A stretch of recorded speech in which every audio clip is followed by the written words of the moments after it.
Seguimos con el tema de alimentos y diabetes, donde vamos a estar desarrollando algunos de los diferentes tipos de edulcorantes y en función a las características, pues nosotros poder diferenciar cuál es el edulcorante que tiene las mejores características para su uso.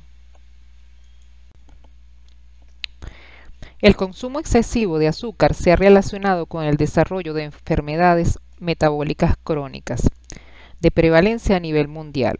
El uso de edulcorantes bajos en calorías o no calóricos ha aumentado gradualmente en todo el mundo durante los últimos años, tratando de disminuir ese alto consumo de azúcares simples.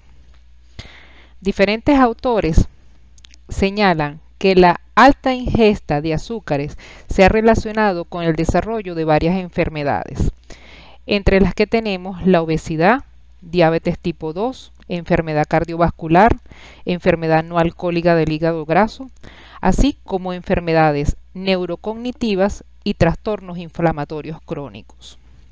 En tal sentido, los edulcorantes no calóricos, cuando se utilizan con prudencia, pueden facilitar la reducción de la ingesta de azúcares añadidos, lo que lleva a una disminución de la energía total, la pérdida de peso, la prevención del aumento de peso y los efectos beneficiosos posteriores sobre los parámetros metabólicos relacionados.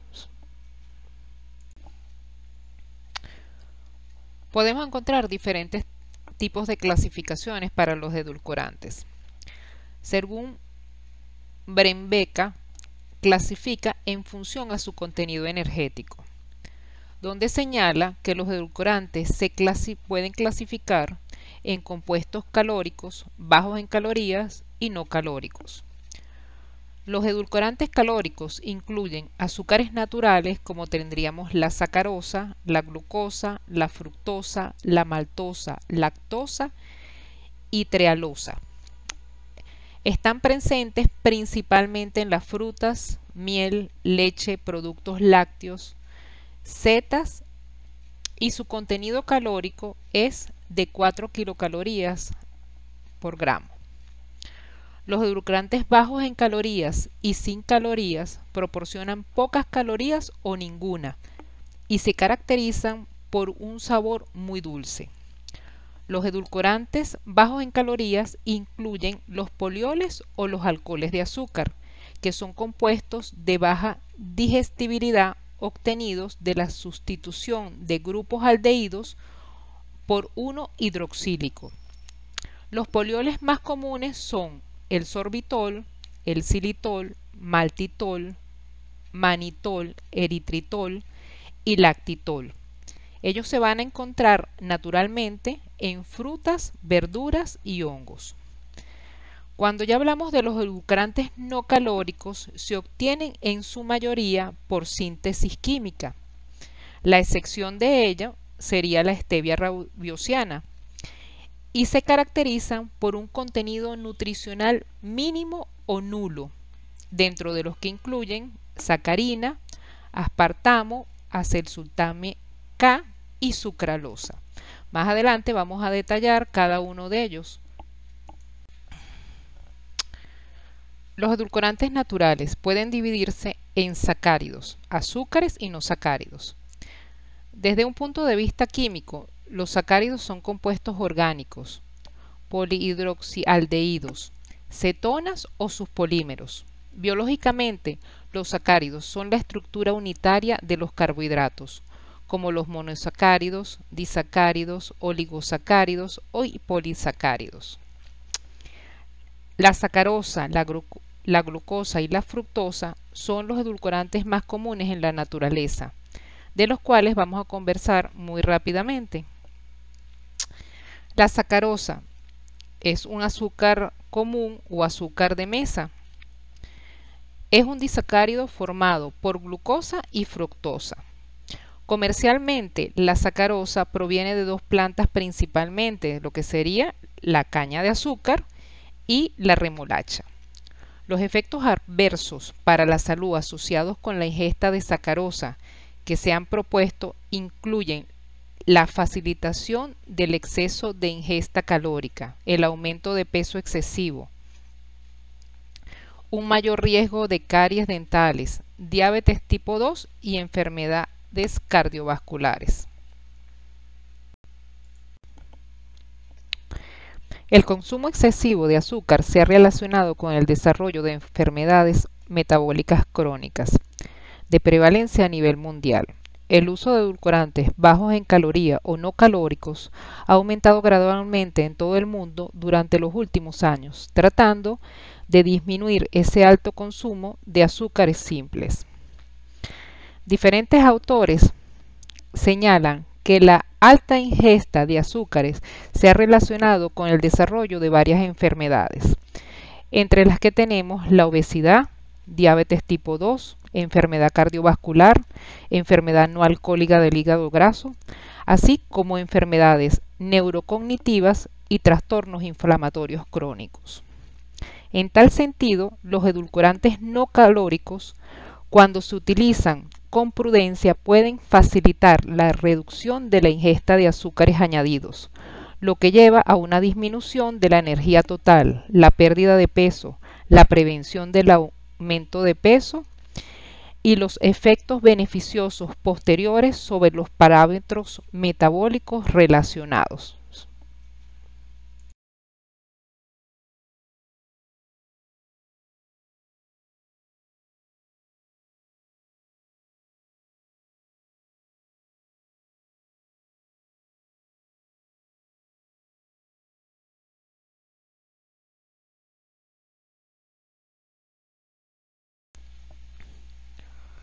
Los alcoholes de azúcar, polioles o alcoholes polivalentes son carbohidratos de baja digestibilidad que se obtienen sustituyendo un grupo aldehído por uno hidroxílico.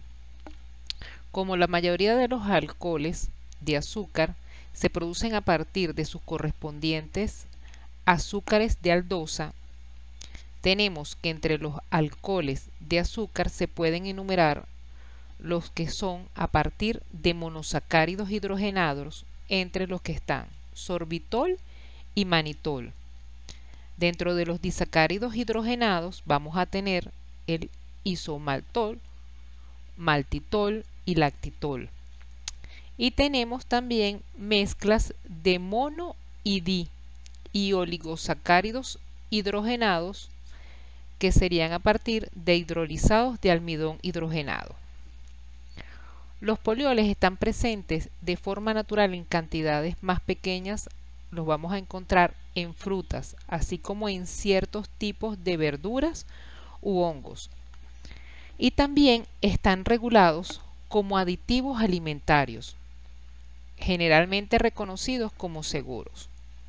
¿Qué son los aditivos? Los aditivos son sustancias que se añaden intencionalmente desde el punto de vista tecnológico a los alimentos, con el fin de realizar determinadas funciones, como serían dar color, endulzar o ayudar a la conservación de estos alimentos. De acuerdo a la legislación de la Unión Europea, todos los aditivos alimentarios se van a identificar con una letra, en este caso letra E, y un número. Siempre deben indicarse en el empaque en la lista de los ingredientes.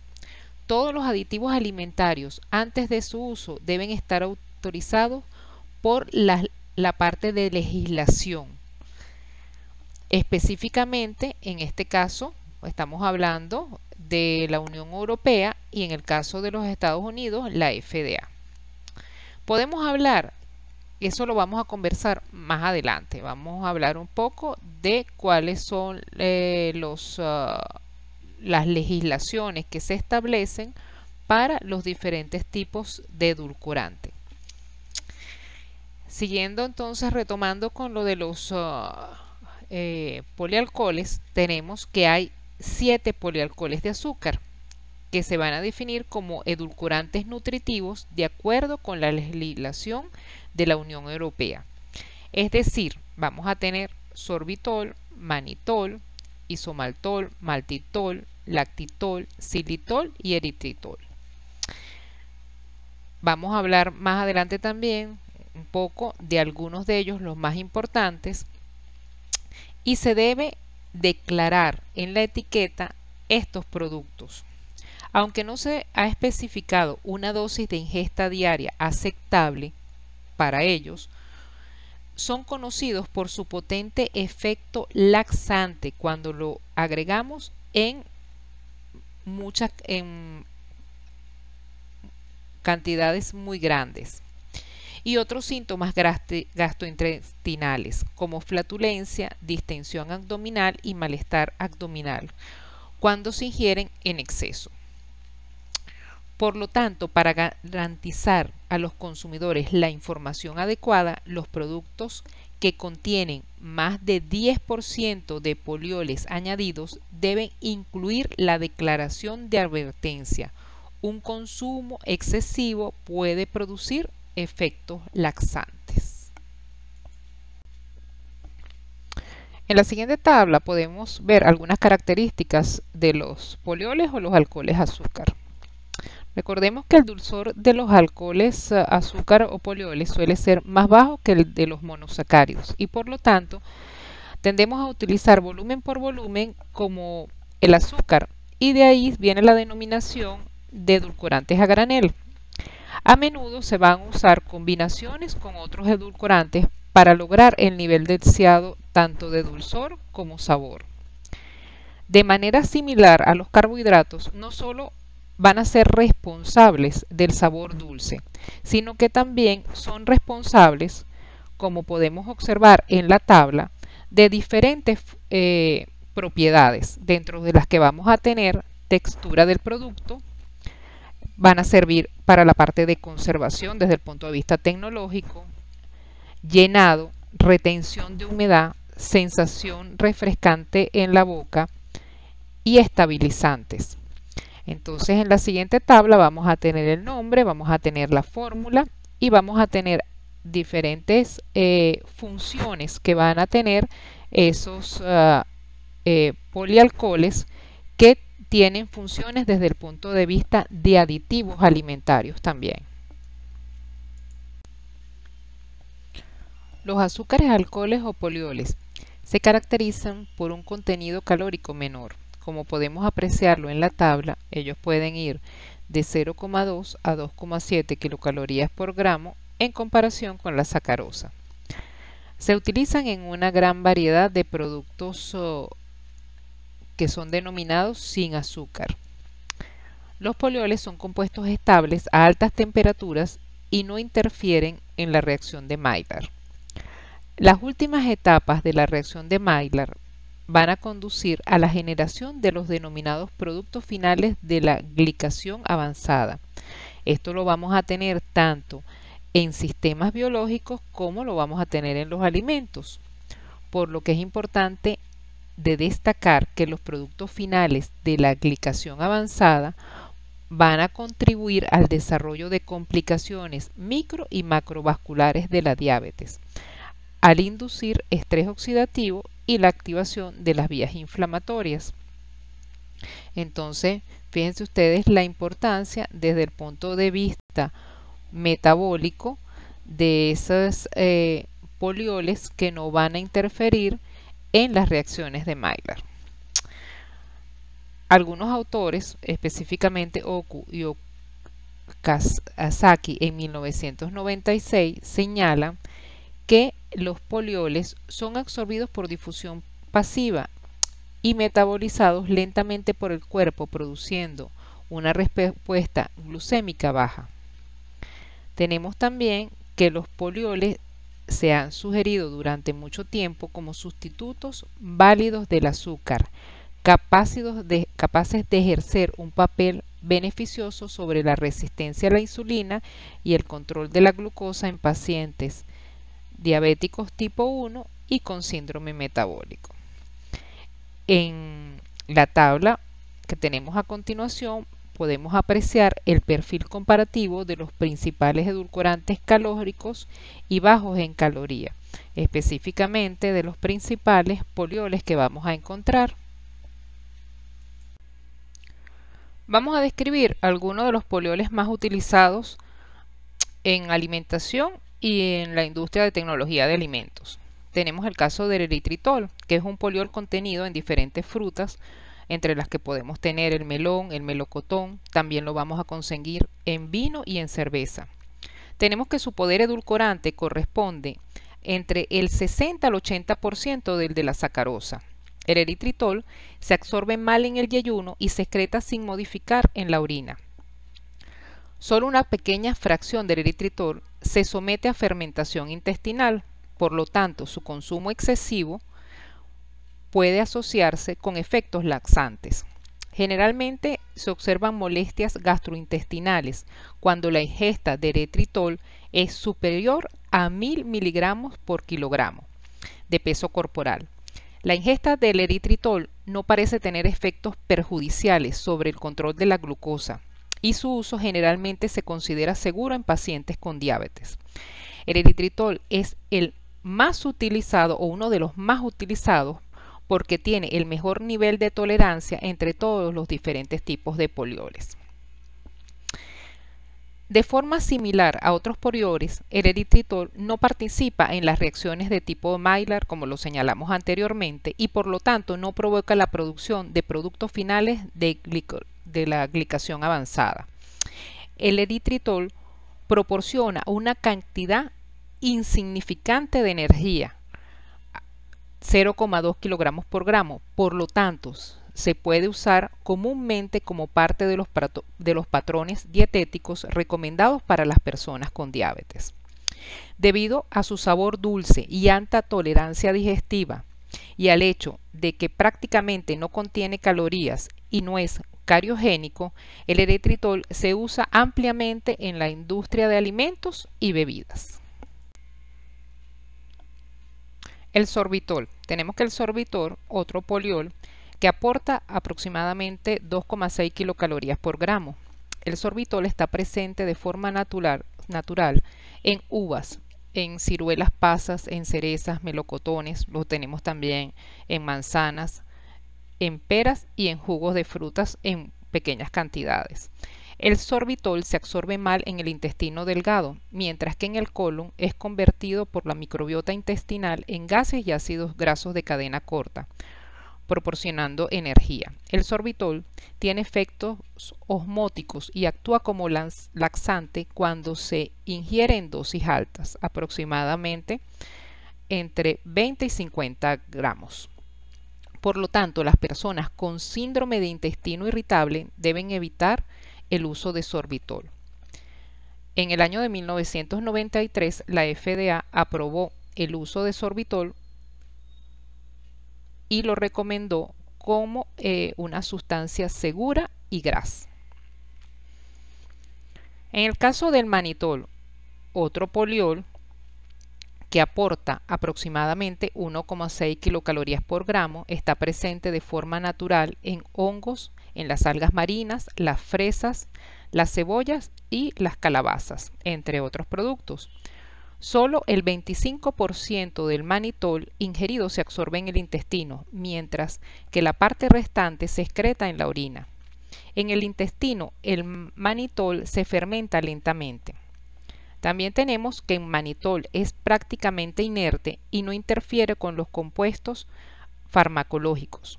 Por este motivo, también se utiliza en productos de higiene, rellenos de fármacos y soluciones líquidas intravenosas. Además, las propiedades diuréticas osmóticas del manitol explican su uso como soluciones intravenosas en el tratamiento de la presión intracraneal elevada y en el edema cerebral. El xilitol, otro poliol, que es un edulcorante natural que se encuentra en frutas, verduras, avena y otros alimentos. El sustrato principal para su producción es el silano, que generalmente se obtiene de abedules y otras maderas duras. Debido a su bajo contenido calórico, aproximadamente de 2,5 kilocalorías por gramo, y bajo índice glucémico, el xilitol se ha sugerido durante mucho tiempo como una alternativa válida para la eliminación o la sustitución de la sacarosa en los pacientes con diabetes. El xilitol es el más dulce entre todos los polioles, con un poder edulcorante de 1, como lo vimos en la tabla anterior. Se caracteriza por tener el mismo dulzor y volumen de la sacarosa, con un tercio menos de calorías y sin retrogusto desagradable. Se disuelve rápidamente y produce una sensación refrescante en la boca. El xilitol lo vamos a tener que se absorbe aproximadamente en un 50% en el intestino delgado, y su fermentación, que tiene lugar en el intestino grueso, oscila entre el 50 y el 75%. Puede metabolizarse directamente en el hígado o indirectamente por degradación fermentativa de la flora intestinal. La tolerancia humana al xilitol han reportado algunos autores que puede llegar a 100 gramos por día.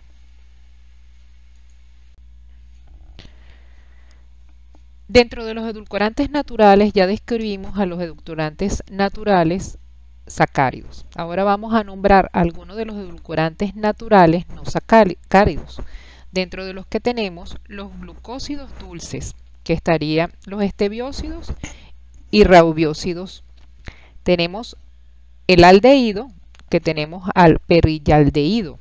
Tenemos saponinas, que vamos a tener a la glicirricina y osladina. Vamos a tener a la dihidroxicalcona, que vamos a tener en ella la hidroxicalcona de neoesperidina. Tenemos a las proteínas dulces, donde vamos a tener taumatinas, mavinlin, pentadina, braseína, monellin, miraculin. Y dentro de los terpenoides vamos a tener hermandulcina, lauhanhuo. Vamos a nombrar algunos dentro de esos 6 tipos de edulcorantes no sacáridos, algunos de los más representativos y más utilizados de esos subproductos que vamos a tener. Dentro de entonces de esos edulcorantes no sacáridos vamos a comenzar con los glucósidos, en este caso estebiósidos y raubiósidos. Principalmente lo vamos a obtener pues de la stevia raubiana. La stevia raubiana tiene un origen natural, comúnmente se llama stevia y se deriva de la planta que es originaria de Paraguay. La planta de stevia produce alrededor de 30 glucósidos de esteviol, que tienen un papel edulcorante, pero sus moléculas más conocidas son el estebiósido y el raubiósido A. Stevia contiene glucósidos de esteviol, estebiósido y raubiósido A, que explican su gran poder y sabor dulce, y otros glucósidos menores como los que tenemos, que serían raubiósido B, C, D, E y raubiósido F. Dulcósido A, rubosósido y esteviolbiósido. La stevia también contiene un complejo de terpenos, taninos, esteroles, vitaminas, carotenos, flavonoides y otros microelementos. Después de la ingestión, los glucósidos de esteviol contenidos en la stevia no se digieren en el tracto gastrointestinal superior, pero son metabolizados por bacterias de la familia Bacteroideaceae en el colon, lo que resulta de la producción del esteviol, que posteriormente se procesa en el hígado y se convierte en glucurónido de esteviol.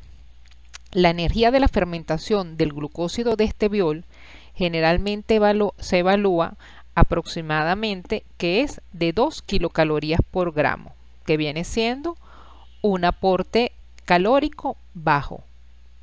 Y como tiene un gran poder edulcorante, se utiliza poca cantidad.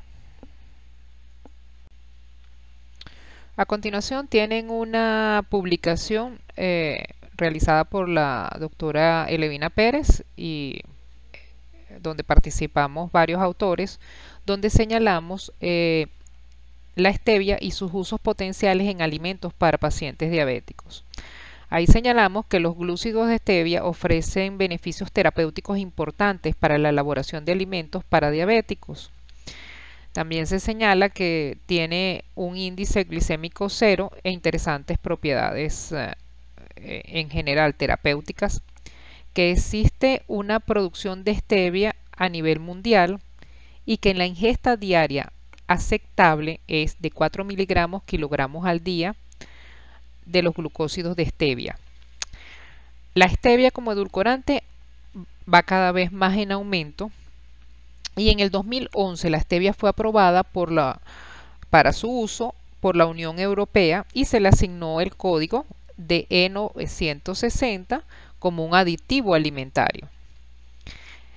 La stevia está constituida, como bien lo señalamos, principalmente por esteviócido y el rabiócido A, que son los principales compuestos de este edulcorante. Además, hay que señalar que los glúcidos de stevia son termoestables e incluso a temperaturas hasta de 200 grados centígrados a cambios de pH, incluso durante largos periodos de almacenamiento tiende a ser estable, por lo que va a ser adecuado para el uso de alimentos cocinados y para preparación de múltiples alimentos. Entonces es recomendable, muy recomendable en la actualidad para diferentes productos como serían chocolates, mermeladas, productos horneados.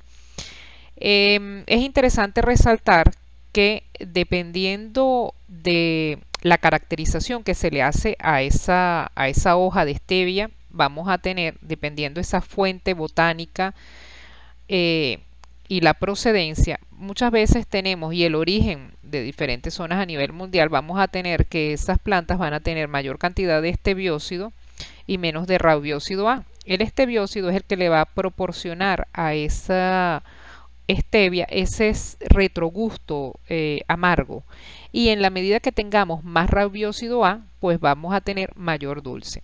Muchas veces ustedes lo van a ver en el etiquetado, por eso es importante ver el etiquetado, la composición. Yo siempre les señalo que uno debe ser un consumidor educado, que uno debe leer qué es lo que contiene. Todos los productos deben tener un etiquetado obligatorio donde me dicen la composición, porque no me dice las proporciones, porque no me van a dar la fórmula, pero me dice los ingredientes por lo que está compuesto ese alimento o ese producto. Cuando nosotros en una etiqueta revisamos un sobrecito de stevia y vemos que hay mayor cantidad o que es con rabiócido A, esa stevia va a tender a ser más dulce y va a tener menos retrogusto que si me dice que es a partir de esteviócido. Entonces, como hay un proceso de extracción implícito y de separación, muchas veces el costo va a ser mayor, pero siempre es aconsejable pues leer ese etiquetado. Les dejo esa publicación dentro de las publicaciones enviadas como una reseña interesante de una revisión que nosotros realizamos.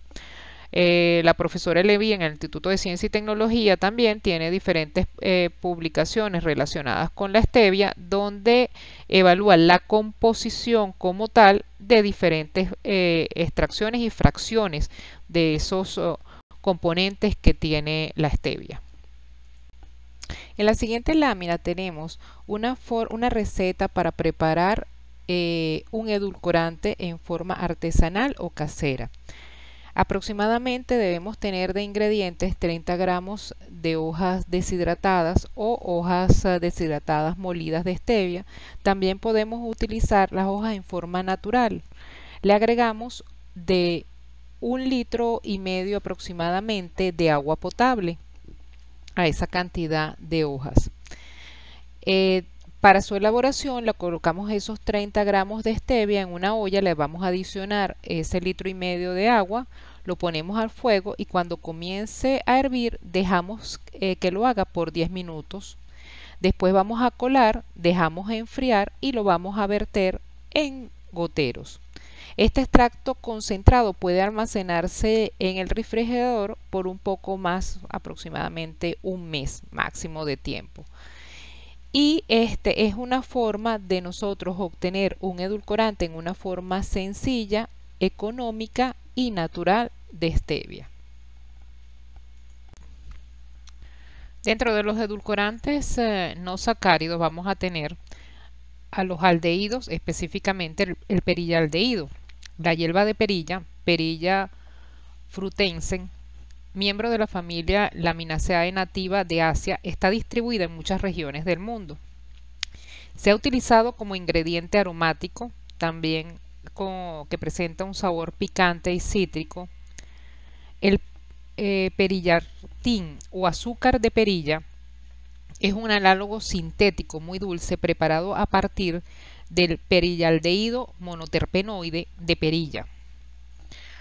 Susan y colaboradores en el 2006, ellos señalan que tiene un sabor a menta y canela, que es 2000 veces más dulce que la sacarosa, pero con baja solubilidad en agua, y ellos señalan que presenta una potencialidad de alergenicidad.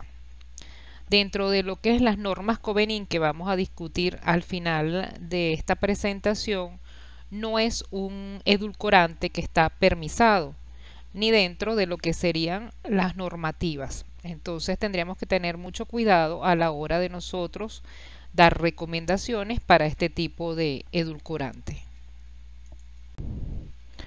Seguimos entonces con las saponinas, específicamente la glicirrina. En este caso vamos a hablar de la raíz de regalis o Glycyrrhiza glabra. La glicirrina es el principal componente activo de la raíz de regalis y se ha utilizado en la medicina tradicional china para la bronquitis, la gastritis y la ictericia.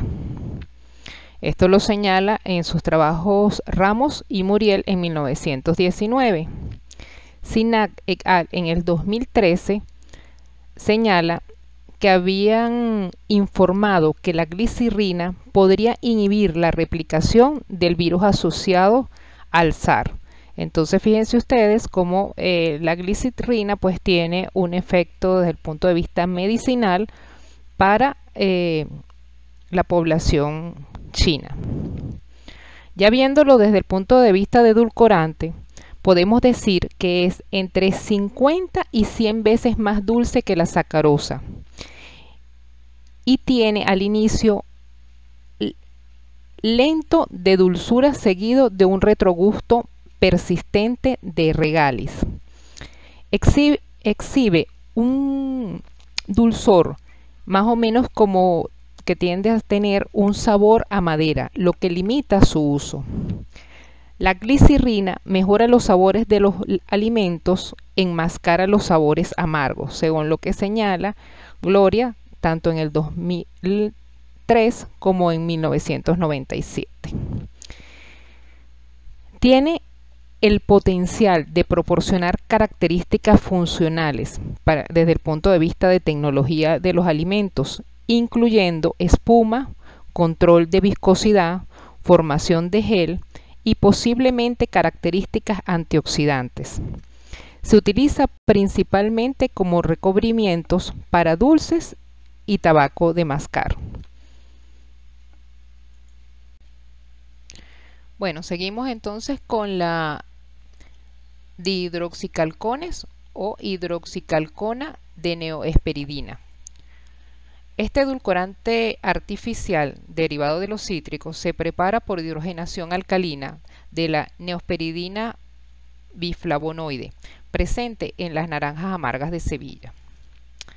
Es entre 250 y 1800 veces más dulce que la sacarosa y tiene un sabor dulce más persistente. Tiene una asignación del código de aditivos como E959 en el listado de la Unión Europea. Su valor calórico es de aproximadamente 2 kilocalorías por gramo. Poco de este edulcorante se absorbe sin cambios desde el intestino delgado. Debido a su dulzura altamente intensa y duradera, se usa normalmente en concentraciones de menos de 100 miligramos por kilogramo. También, debido a su capacidad para reducir el amargor y sus propiedades para mejorar el sabor desde el punto de vista tecnológico, es particularmente eficaz para enmascarar los sabores amargos de otros compuestos que se encuentran en los cítricos, como la limonina y la naranjina. En la Unión Europea la aprobó su uso como edulcorante en 1994. En cambio, para los Estados Unidos no ha sido aprobado como edulcorante. Está catalogado como un potenciador de sabor, generalmente reconocido como seguro por la Asociación de Fabricantes de Sabores y Extractos, y tiene el estado de GRAS de la FDA a partir del 2019. Seguimos con las proteínas dulces, en este caso la taumatina o taumatinas. Presentan un conjunto de proteínas o polipéptidos extraídos de la pulpa que rodea las semillas de una planta originaria de África Occidental, conocida con el nombre científico de Taumacoccus danieli. Ven, también la denominan como el fruto milagroso de Sudán. Sus efectos sobre la salud se señalan dentro de que la taumatina no induce caries y es adecuada para los pacientes diabéticos. El metabolismo de este edulcorante es equivalente al de las proteínas de la dieta. En el listado de la Unión Europea tiene el código de aditivo de 957 y figura en el listado de GRAS de los Estados Unidos desde 1984. Algunos estudios han evaluado la toxicidad de la taumatina, por ejemplo, el estudio del Comité Mixto de la FAO y la Organización Mundial de la Salud de expertos de aditivos alimentarios, la Organización de las Naciones Unidas para la Agricultura y la Alimentación y la Organización Mundial de la Salud, revela que la proteína carece de efectos tóxicos, genotóxicos y teragénicos. Hasta el momento, la taumatina es considerada una de las sustancias más dulces, aproximadamente 1600 veces más que una solución de sacarosa al 10%. También tenemos que se conocen 5 tipos de taumatinas y la mezcla de 2 de ellas es conocida con el nombre comercial o salió con el nombre comercial de Talin.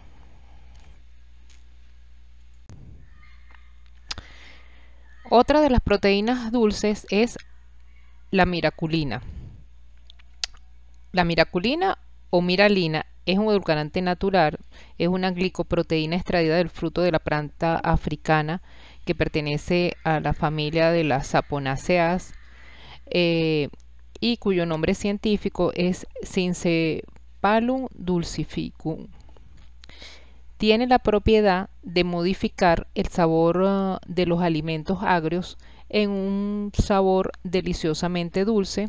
Su sabor persiste durante más de 24 horas cuando se coloca en la boca, lo que está limitando su potencial uso.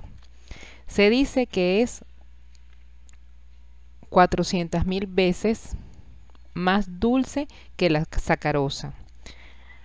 En la actualidad, la FDA le negó la aprobación de este edulcorante.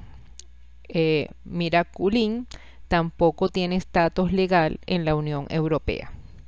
Entonces, esta proteína dulce como edulcorante todavía no tiene un estatus legal dentro de las diferentes legislaciones y normativas, tanto del Código Alimentario como a nivel de la FDA, como bien lo señala la Unión Europea, y tampoco en la norma Covenin aparece como tal. Seguimos con las proteínas dulces. Tenemos la brasinina. Es una proteína dulce proveniente de los frutos secos y ahumados del epicarpio, semillas y pulpa de la planta africana llamada Pendadiplandra brasenea bailón.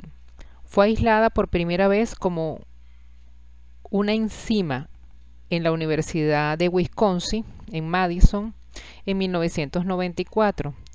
Tiene un poder edulcorante entre 500 y 2000 veces más que la sacarosa, según lo que ellos señalan. A principios del 2008 no se había concebido como un producto GRAS en los Estados Unidos, pero está a la espera de la aprobación de esta consideración. No es permitido su uso en los alimentos en la Unión Europea tampoco. Este edulcorante puede ser utilizado en casi cualquier aplicación de los alimentos, bebidas, dulces, condimentos y usos farmacéuticos, señalan los autores. Este edulcorante puede ser consumido por personas diabéticas, ya que su índice glicémico señalan que es 0. Pero esta proteína dulce todavía no tiene el estatus de edulcorante, como bien lo señalamos aquí, ni para los Estados Unidos ni para la Unión Europea. Se los traigo porque hay diferentes proteínas y para que sepan que hay en el mercado y que muchas veces se están comercializando sin tener la debida autorización y legislación. El otro grupo que tenemos serían los terpenoides. En este caso tenemos la Syrahtia, Grosvenori o Lauhanhu. Es una planta herbácea perenne de la familia Cucurbitaceae, nativa del sur de China y el norte de Tailandia. Sus frutos se usan en la medicina tradicional china también. Su extracto contiene potentes glucósidos dulces de triterpenos, con una dulzura varios cientos de veces mayor, aproximadamente 150 veces más que la sacarosa. En 1995, la Procter & Gamble desarrolló y patentó un edulcorante no calórico a partir del extracto de Lauhanhu. Como se describe en la patente, la fruta en sí misma, aunque dulce, tiene demasiados sabores adicionales que le harían inadecuado para su uso generalizado como edulcorante. Por lo tanto, la Procter & Gamble desarrolló un método para procesarla y para eliminar los sabores residuales y sabores no deseados. Estudios realizados por Suzuki y colaboradores en el 2007 señalan e indican que la suplementación con extracto de Lauhanhu puede prevenir complicaciones y atenuar las condiciones patológicas para la diabetes tipo 2, junto con las características de dulzura.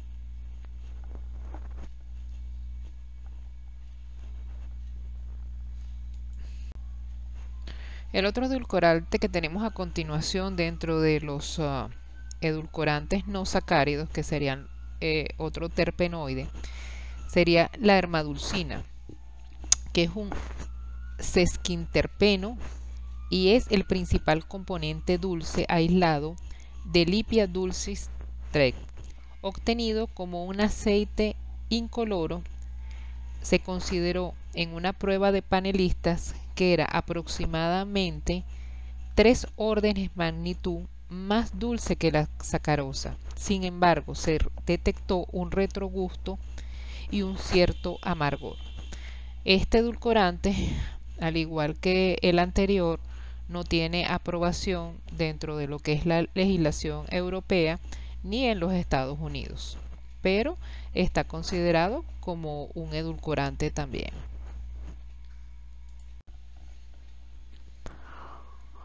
Tenemos los fructooligosacáridos, que son carbohidratos no digeribles con atributos funcionales y fisiológicos.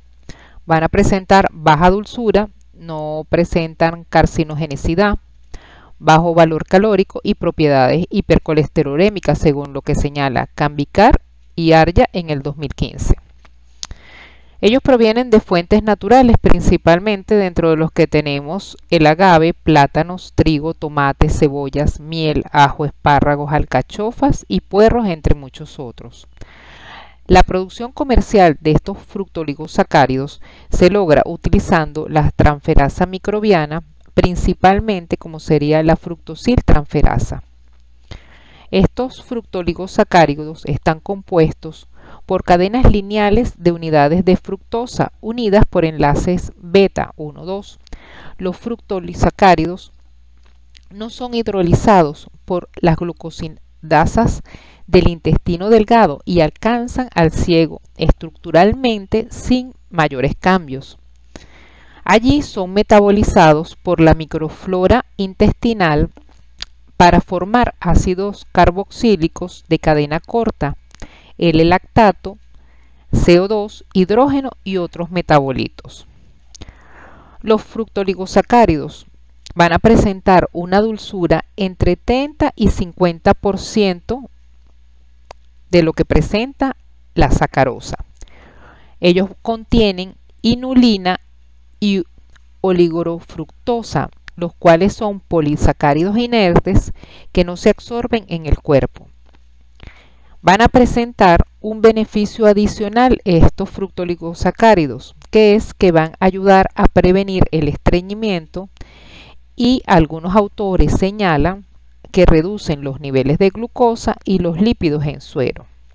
Estos efectos pueden ser insignificantes según la cantidad que se utilice, ya que muchas veces son cantidades muy pequeñas de estos edulcorantes que se están utilizando. Ahora vamos a referirnos a los edulcorantes artificiales. Los edulcorantes no calóricos, también conocidos como edulcorantes artificiales o edulcorantes no nutritivos, se definen como compuestos con alto poder edulcorante. Aunque la mayoría de ellos no aportan calorías al ser ingeridos, algunos de estos compuestos tienen un valor calórico mensurable, que se considera insignificante en las dosis comúnmente utilizadas en los seres humanos.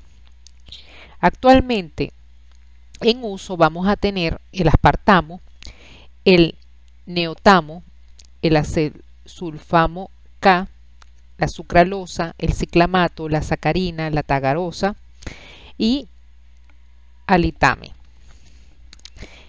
En los edulcorantes sintéticos se ha percibido problemas con algunos de estos compuestos en términos de seguridad. Muchas veces tenemos que también presentan la parte de estabilidad, costos y la calidad en la percepción de sabor, que se le sienten muchas veces sabores residuales.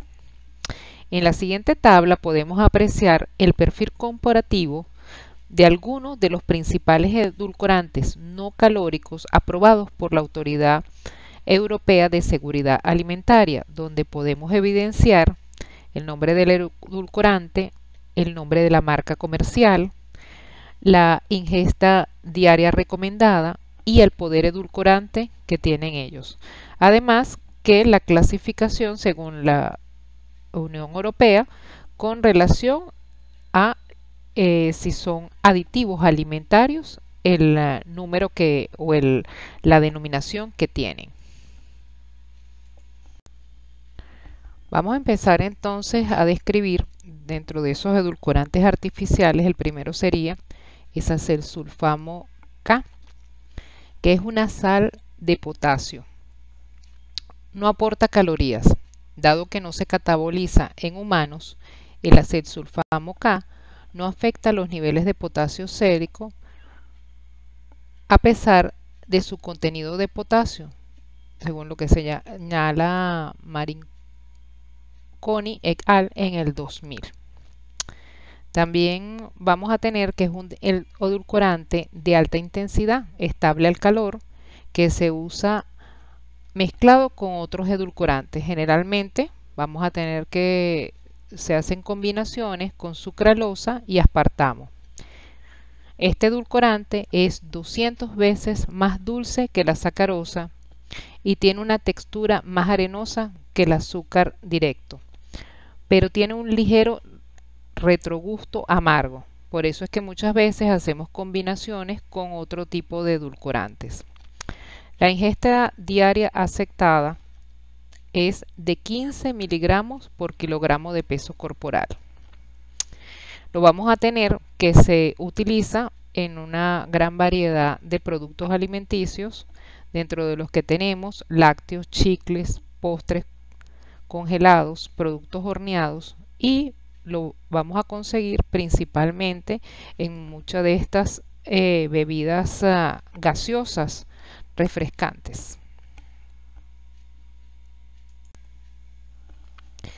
El aspartamo se descubrió en 1965, aporta 4 kilocalorías por gramo, pero se incluye en el grupo de los edulcorantes no calóricos por su fuerte poder edulcorante. Es una combinación con éster metílico del ácido aspartico y la fenilalanina, que es 200 veces más dulce que el azúcar. Dado el alto contenido en fenilalanina, el uso de aspartamo está contraindicado en personas con fenilcetonuria, un raro error innato autosómico recesivo del metabolismo caracterizado por un metabolismo reducido del ácido de fenilalanina.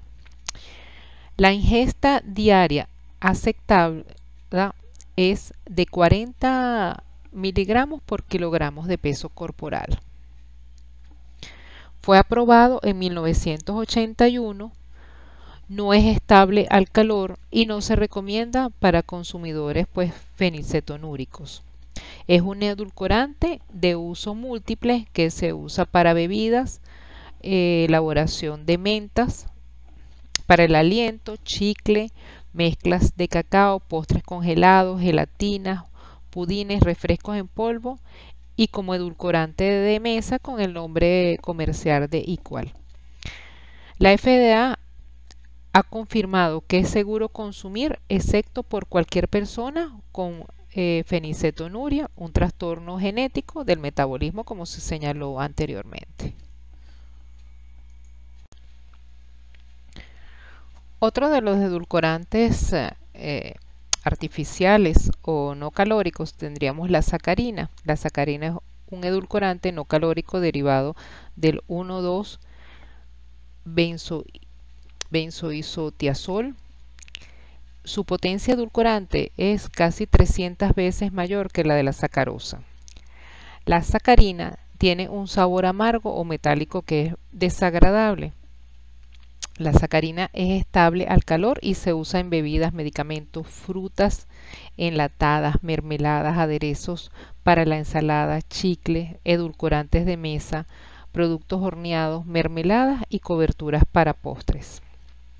La Agencia Internacional para la Investigación del Cáncer la clasificó primero en el grupo 2B, lo cual quería decir que era posiblemente cancerígeno para los humanos. En estudios subsecuentes en ratas la rebajó en el grupo 3, lo cual quería decir que no tenía carcinogenicidad para los humanos, tras esas revisiones posteriores. En los Estados Unidos es permitido y es uno de los más antiguos de los edulcorantes. A menudo lo vamos a encontrar en los restaurantes en paquetes rosados. La marca más popular de esta sacarina es la conocida como Sugarloaf. También es importante señalar que la Organización Mundial de la Salud y el Comité Científico de los Alimentos de la Unión Europea declararon que la sacarina es segura hasta las dosis de ingesta diaria aprobadas de 5 miligramos por kilogramo de peso corporal. Otro edulcorante sintético tenemos que es la sucralosa. La sucralosa se deriva de la sacarosa después de la sustitución de 3 átomos de cloruro con 3 del grupo hidroxilo. Fue descubierta en 1976 y tiene un poder edulcorante de 600 veces mayor que la sacarosa. La ingesta diaria de la sucralosa es de 5 miligramos por kilogramo de peso corporal en los Estados Unidos y de 15 miligramos por kilogramo de peso corporal en Europa. Solo el 11 o 27% de la sucralosa se absorbe en el tracto gastrointestinal, mientras que el resto se excreta sin modificaciones en el intestino. Tenemos también, según algunos autores, que no causa ningún aumento de los niveles de glucosa en sangre, ya que no se absorbe y se excreta sin cambios en el cuerpo. Puede usarse en un amplio rango de temperaturas en productos horneados, en bebidas, en pasteles rellenos de tartas de frutas, en glaseados y salsas dulces. Tenemos otro edulcorante sintético que no aporta calorías, que sería el ciclamato. Es una sustancia edulcorante derivada del ácido N-ciclohexil sulfámico. Se utiliza en gran medida como edulcorante artificial no calórico en alimentos y bebidas, así como en la industria farmacéutica. El ciclamato es 30 veces más dulce que la sacarosa, tiene un sabor amargo, pero tiene una buena sinergia de dulzura cuando se combina con la sacarina y es soluble en agua. La carcinogenicidad fue evaluada por la FDA, la FAO y la Organización Mundial de la Salud y el Comité Científico de Alimentos de la Unión Europea. Ellos concluyeron que no es carcinógeno y ha sido aprobado en muchos países en el mundo. Se determinó que la ingesta diaria aceptable es de 0 a 11 miligramos por kilogramos día por el Comité Científico de los Alimentos. Neotame.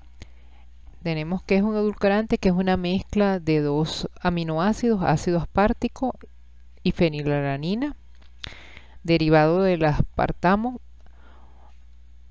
más estable que el aspartamo y aprobado desde el 2002. La ingesta diaria aceptable es de 2 miligramos por kilogramo día según la Autoridad Europea de Seguridad Alimentaria. Es entre 7.000 y 13.000 veces más dulce que la sacarosa. Neotame es estable a altas temperaturas, es un edulcorante de uso general que tiene aplicaciones para cocinar y hornear. Se usa en productos horneados, bebidas, en dulces, en chicles, en productos lácteos, en postres congelados, en pudines, en productos tipo yogur y también como edulcorante de mesa. Otro de los edulcorantes que tenemos es la tagarosa, que es similar en dulzor y volumen físico a la sacarosa. Se metaboliza como otros edulcorantes de alta intensidad. La tagarosa se produce por purificación y cristalización de la galactosa isomerizada en condiciones alcalinas. La ingesta diaria aceptable está sin especificación. Se utiliza en gomas de mascar, en productos lácteos, en refrescos dietéticos, en glaseados, en yogur congelados, en confiterías duras y blandas, en barras saludables, en helados sin grasa y cereales listos para comer. Debido a su volumen, la tagarosa se puede usar en pequeñas cantidades para hornear y productos sometidos a altas temperaturas. Otro de los edulcorantes que tenemos es el alaitame. Es un péptido de ácido aspartico y alanina. Se absorbe fácilmente en el tracto gastrointestinal y luego se metaboliza y excreta rápidamente. El componente de ácido aspartico se metaboliza normalmente y la alanina, amida, atraviesa el cuerpo con cambios metabólicos mínimos. Es un edulcorante intenso con un potencial de dulzura de 200 veces mayor que la sacarosa. El Comité Mixto de la FAO y la Organización Mundial de la Salud de expertos en aditivos alimentarios en el 2002 concluyó que no era cancerígeno y se le asignó una ingesta diaria que puede ir de 0 a 1 miligramos por kilogramo de peso corporal. Ha sido aprobada en México, Colombia, Chile, así como en Australia y Nueva Zelanda. Ya hicimos una descripción general de esos diferentes tipos de edulcorantes naturales, dentro de los que teníamos los sacáridos y los no sacáridos, y luego teníamos esos edulcorantes sintéticos o artificiales. Recordemos que muchos de ellos no estaban aprobados por las diferentes legislaciones internacionales y no se consideraban como aptos para el consumo y inocuos. Bajo esta premisa es importante señalar que deben ser edulcorantes aprobados, y para ello hay unos ciertos conceptos que se deben manejar, como por ejemplo en el caso de para su uso en los Estados Unidos deben ser sustancias grasas, es decir, generalmente reconocidos como seguros. Sin embargo, después de décadas de investigación que demuestran la seguridad de los productos artificiales, específicamente en estos edulcorantes, algunos, aunque no son convincentes, razón por la que buscar un edulcorante natural que pueda pasar todas esas pruebas de seguridad. Y muchos de ellos son cuestionados porque no son naturales o porque son menos dulces o por laxantes o dejan un retrogusto. En base a esto, pues nosotros debemos entonces ser garantes de tener una seguridad alimentaria y que estos edulcorantes cumplan con las diferentes normativas, tanto internacionales como nacionales de cada país. La Organización Mundial de la Salud señala que los aditivos alimentarios son sustancias que se añaden a los alimentos para mantener o mejorar inocuidad, su frescura, su sabor, su textura o su aspecto, como lo habíamos visto anteriormente. Es necesario comprobar que estas sustancias no puedan causar efectos perjudiciales para la salud humana antes de utilizarlos. El Comité Mixto de la FAO y la Organización Mundial de la Salud de expertos en aditivos alimentarios es el órgano internacional encargado de evaluar la inocuidad de los aditivos alimentarios. En los alimentos comercializados internacionalmente, solo se puede utilizar aditivos que tras ser evaluados hayan sido considerados inocuos por el Comité Mixto de la FAO, la Organización Mundial de la Salud, de expertos en aditivos alimentarios. Esta evaluación se basa en las dosis máximas de usos establecidos por la Comisión del Códex Alimentario. Es importante señalar que el Códex Alimentario es el organismo a nivel internacional que se encarga de normar los alimentos procesados, las dosis máximas y mínimas permitidas de los diferentes compuestos para evaluar su calidad desde el punto de vista bioquímico y desde el punto de vista de inocuidad. Todos los países van a tener diferentes normativas que van a legislar que esos productos sean inocuos para el consumo humano y que cumplan con criterios desde el punto de vista bioquímico de calidad para que esos productos salgan al mercado. En este caso, nosotros en Venezuela tenemos la norma Covenin. Si en la norma Covenin no establece algún producto, pues el Código Alimentario va a tener, nos guiamos por el Código Alimentario. Todos los países van a estar normados por sus diferentes normas, como en el caso de lo que les señalé anteriormente, nosotras es la norma Covenin. Entonces vamos a hablar un poco de lo que serían las diferentes normas, como es la norma Covenin, y vamos a hablar un poco también del Código Alimentario con relación a específicamente aditivos que son considerados edulcorantes, aunque muchos de ellos, como les señalé, no solo tienen propiedades de edulcorante, sino van a tener otras propiedades desde el punto de vista tecnológico, que mejoran su sabor, su textura, que van a mejorar su aspecto. Siguiendo entonces con la parte de legislación, es importante saber que la norma Covenin venezolana 9010 del 2016 es para aditivos alimentarios. Ella define que los aditivos alimentarios es toda sustancia que como tal no se consume normalmente como alimento, ni tampoco se usa como ingrediente básico, dotado o no de valor nutritivo, que puede ser agregado al alimento en la fabricación, preparación, elaboración, tratamiento, envasado, empaquetado y conservado durante el transporte y almacenamiento de este alimento, añadido con un fin tecnológico para modificar directa o indirectamente las características, bien sea sensoriales, físicas, químicas o biológicas del mismo o para ejercer cualquier acción de mejoramiento, prevención, estabilización o conservación. Y es de prever que resulte directa o indirectamente en que él o sus derivados pasen a ser componentes de tales alimentos o cambien las características de estos. Esta sería la definición que tenemos para aditivos alimentarios y recordemos que los edulcorantes entran dentro de lo que sería esta definición de los edulcorantes que están clasificados específicamente como aditivos. Ellos también señalan que se permite el uso de los aditivos siempre y cuando hayan sido evaluados por el Comité Mixto de la FAO, la Organización Mundial de la Salud de expertos en aditivos alimentarios, la Comunidad Económica Europea o por la Administración de Alimentos y Medicamentos, bien sea por el panel de expertos de Asociación de Estadounidenses de Fabricantes de Saborizantes y Extractos y considerados aceptables para ser empleados en alimentos y aprobados por la autoridad competente.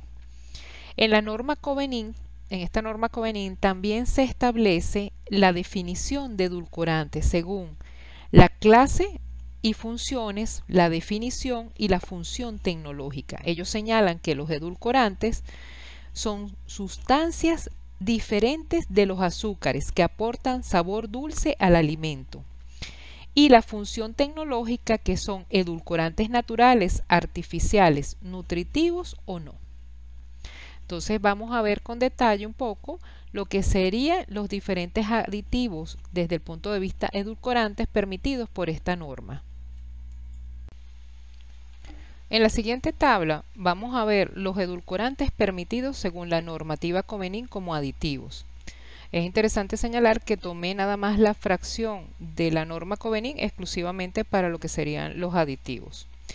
Ahí vamos a tener ciertos conceptos que debemos manejar, que muchos de ustedes ya lo conocen, que sería la ingesta diaria, que es la estimación adecuada de la cantidad de aditivos alimentarios expresada respecto al peso corporal que una persona puede ingerir diariamente durante toda la vida, sin riesgos apreciables para la salud.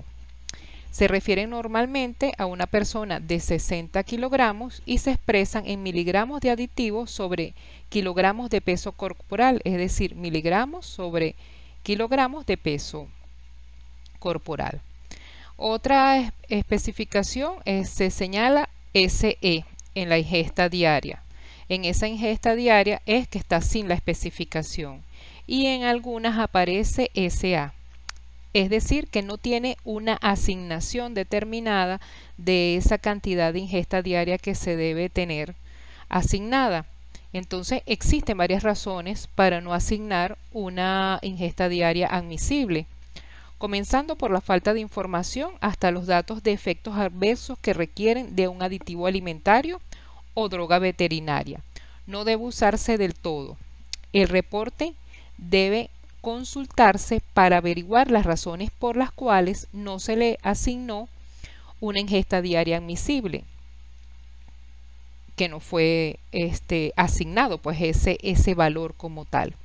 En esta tabla pues vamos a poder apreciar entonces el código que se le está dando a ese aditivo alimentario, el nombre o sinónimo del aditivo alimentario, las funciones tecnológicas que tienen, además de que ellos son edulcorantes, muchos de ellos tienen diferentes funciones como serían estabilizantes, espesantes, emulsificantes, muchas veces tienen funciones humectantes y la ingesta diaria admisible, la cantidad.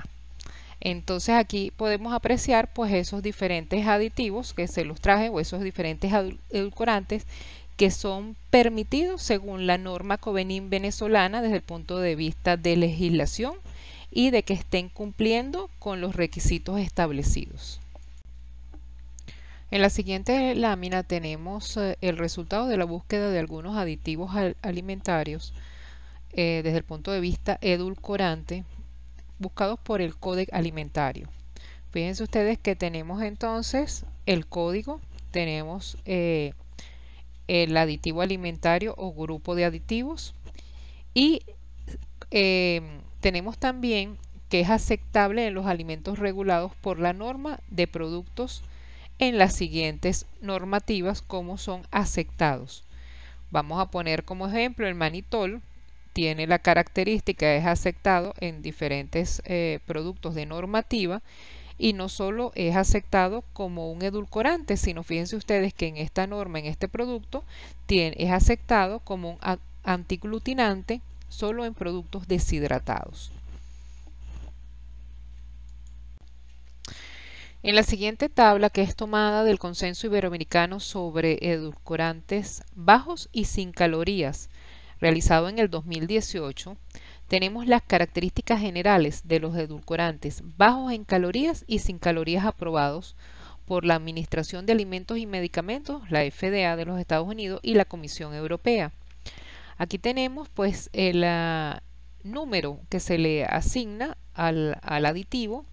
Tenemos el nombre del edulcorante, tenemos la ingesta diaria según la FDA, tenemos la ingesta diaria por la Comisión Europea, así como el poder edulcorante de los mismos, tenemos la fecha de descubrimiento y tenemos el inicio de uso. Por último, vamos a tener esa estructura química. Entonces, fíjense que ellos señalan pocos edulcorantes dentro de lo que es el consenso iberoamericano, está bastante completo. Yo se los estoy dejando en como una bibliografía de consulta. Tenemos algunos fitoquímicos en alimentos que van a servir de moduladores de la insulina también.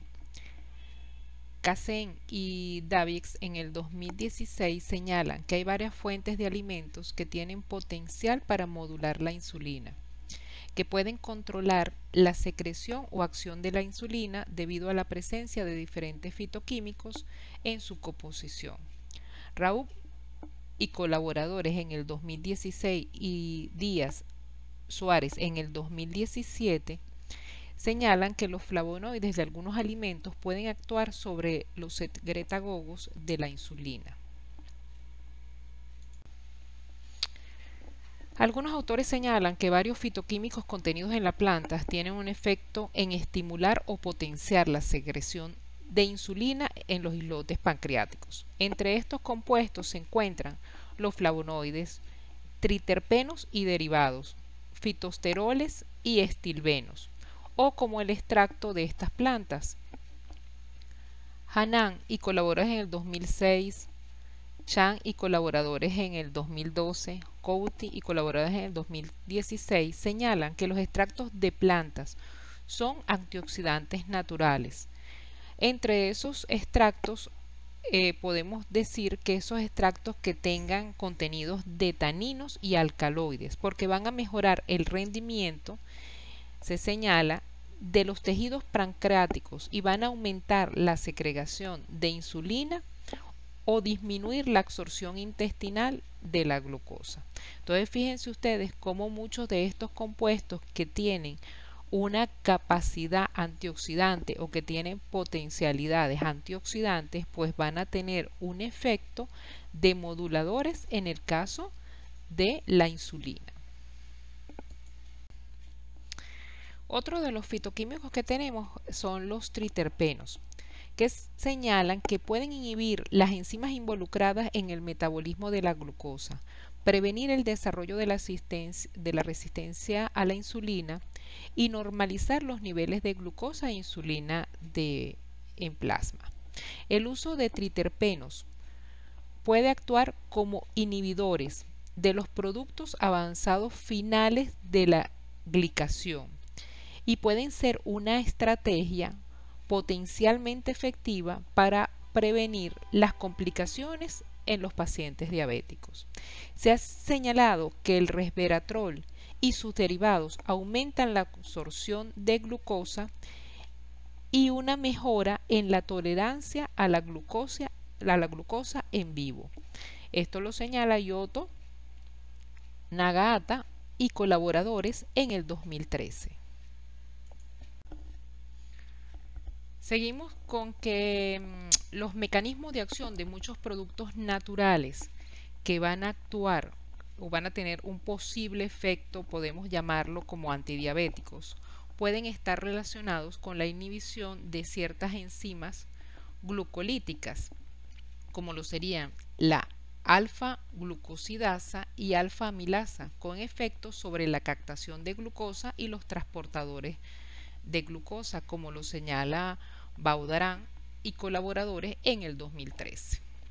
A continuación vamos a ver una tabla donde podemos apreciar el efecto de algunos de estos fitoquímicos de los que hemos venido hablando en las plantas o en los vegetales o en frutas donde los conseguimos o donde están, y su componente específico o el fitoquímico en especial.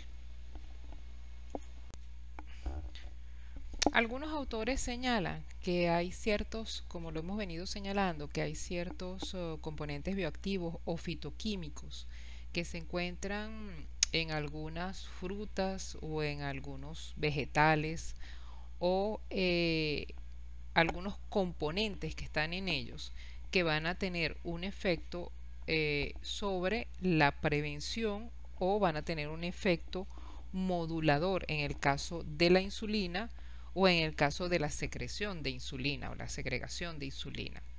Entonces, fíjense ustedes, en la siguiente tabla vamos a tener los fármacos convencionales y el nutracéutico en el tratamiento de la diabetes.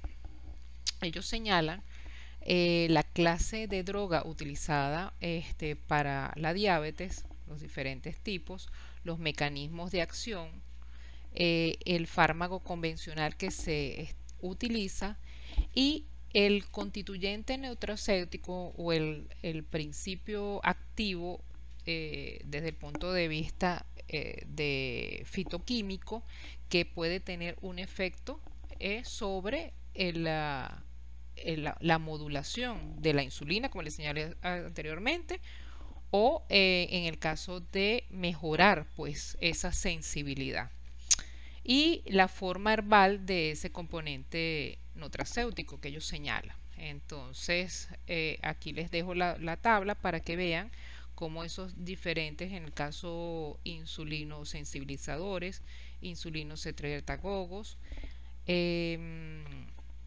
van a actuar o tienen un efecto, un mecanismo de acción, el fármaco que normalmente utilizamos o que se utiliza, y el componente fitoquímico que va a tener un efecto beneficioso en el caso de el tratamiento de diabetes.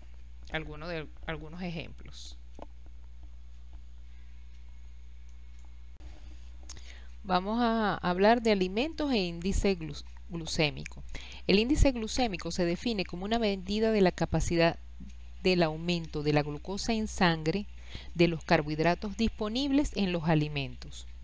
Según Henry y Tondre en el 2013, el índice glucémico fue definido por Jenkins y colaboradores en 1981 como el área de la glucosa en sangre de 0 a 2 horas después de la ingestión de 50 gramos de carbohidratos disponibles como un porcentaje del área correspondiente después de una cantidad equivalente de carbohidratos de un producto de referencia estándar.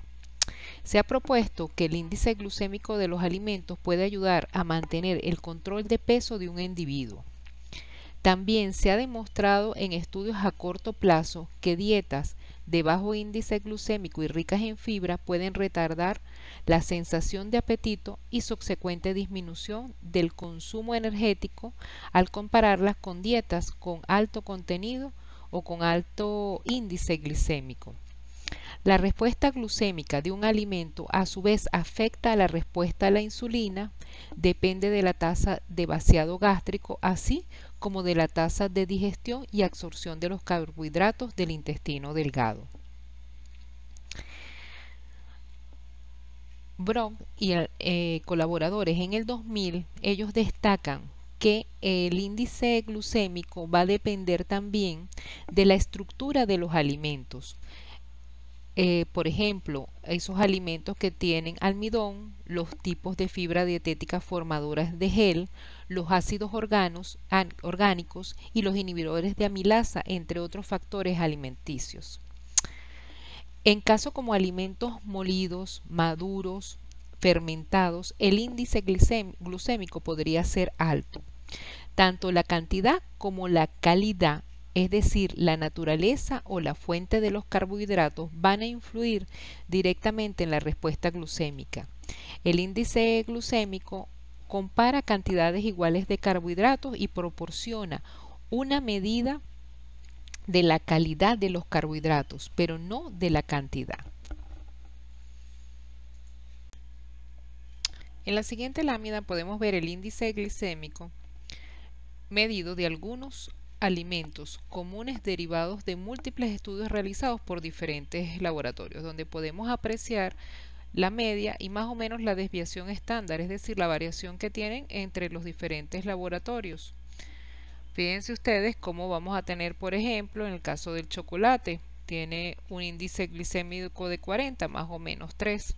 Así tenemos algunos azúcares como sería la fructosa, la sacarosa, la glucosa y la miel. Donde vamos a tener que el que tiene menor índice glicémico es la fructosa, seguido de la miel, la sacarosa y la glucosa con el mayor índice glicémico. La carga glucémica permite comparar el probable efecto glucémico de las porciones de diferentes alimentos, calculado como la cantidad de carbohidratos en una porción multiplicada por el índice glicémico del alimento.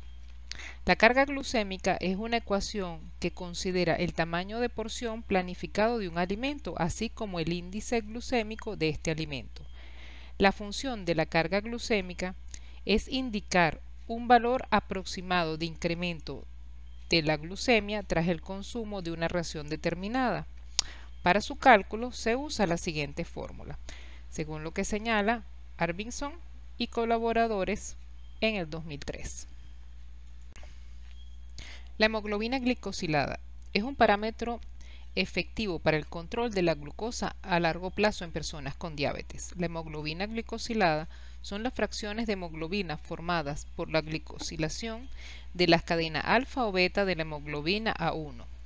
Durante la vida normal de 120 días del glóbulo rojo, las moléculas de glucosa reaccionan con la hemoglobina, formando hemoglobina glicosilada.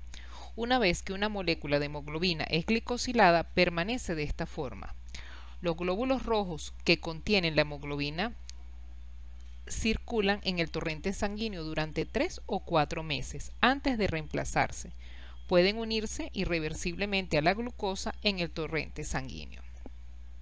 Por lo tanto, las lecturas de hemoglobina A1C superiores a 6% aproximadamente indican cantidades de glucosa más altas de lo normal en el torrente sanguíneo en los últimos 120 días y por eso pues son un indicador del control de ese paciente diabético de la hemoglobina glicosilada.